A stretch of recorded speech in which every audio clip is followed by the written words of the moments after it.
এখন আদিপুস্তকের 12 অধ্যায় পাঠ করছি। অব্রামের বিবরণ।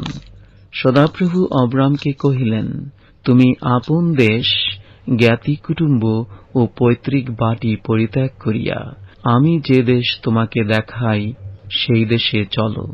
আমি তোমা হইতে এক মহাজাতি উৎপন্ন করিব এবং তোমাকে আশীর্বাদ করিয়া তোমার নাম মহৎ করিব। তাহাতে তুমি আশীর্বাদের আকর হইবে। যাহারা তোমাকে আশীর্বাদ করিবে তাহাদিওকে আমি আশীর্বাদ করিব। যে কেহ তোমাকে অভিশাপ দিবে তাহাকে আমি অভিশাপ দিব এবং তোমাতে ভূমণ্ডলের যাবতীয় গোষ্ঠী আশীর্বাদ প্রাপ্ত হইবে। পরে অব্রাম সদাপ্রভুর সেই বাক্য অনুসারে যাত্রা করিলেন এবং লোটও তাঁহার সঙ্গে গেলেন। হারন হইতে প্রস্থানকালে অব্রামের ৭৫ বৎসর বয়স ছিল। অব্রাম আপন স্ত্রী সারিকে ও ভ্রাতুষ্পুত্র লোটকে এবং হারনে তাহারা যে ধন উপার্জন করিয়াছিলেন ও যে প্রাণীগণকে লাভ করিয়াছিলেন সেই সমস্ত লইয়া কনান দেশে গমনার্থে যাত্রা করিলেন এবং কনান দেশে আসিলেন। আর অব্রাম দেশ দিয়া যাইতে যাইতে সিকিম স্থানে মরির এলন বৃক্ষের নিকটে উপস্থিত হইলেন। তৎকালে কনানীয়রা সেই দেশে বাস করিত। পরে সদাপ্রভু অব্রামকে দর্শন দিয়া কহিলেন, আমি তোমার বংশকে এই দেশ দিব।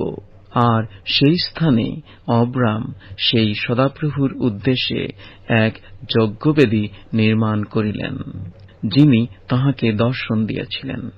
পরে তিনি ওই স্থান ত্যাগ করিয়া পর্বতে গিয়া বৈথেলের পূর্ব দিকে আপনার তাম্বু স্থাপন করিলেন। তাহার পশ্চিমে বৈথেল ও পূর্ব দিকে অয় ছিল।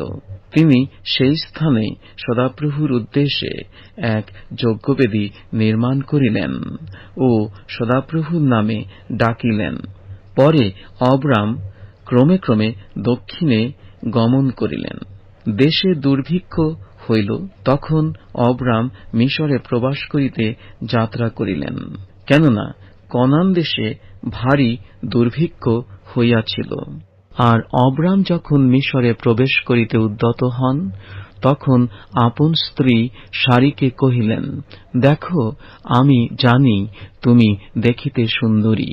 এই কারণ মিশরীয়রা যখন তোমাকে দেখিবে তখন তুমি আমার স্ত্রী বলিয়া আমাকে বধ করিবে আর তোমাকে জীবিত রাখিবে। বিনয় করি এই কথা বলিও যে তুমি আমার ভগিনী, যেন তোমার অনুরোধে আমার মঙ্গল হয় ও তোমার জন্য আমার প্রাণ বাঁচে।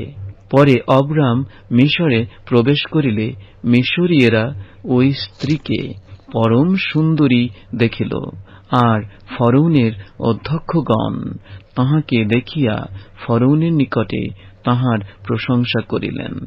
তাহাতে সেই স্ত্রী ফরৌনের বাটিতে নীত হইলেন।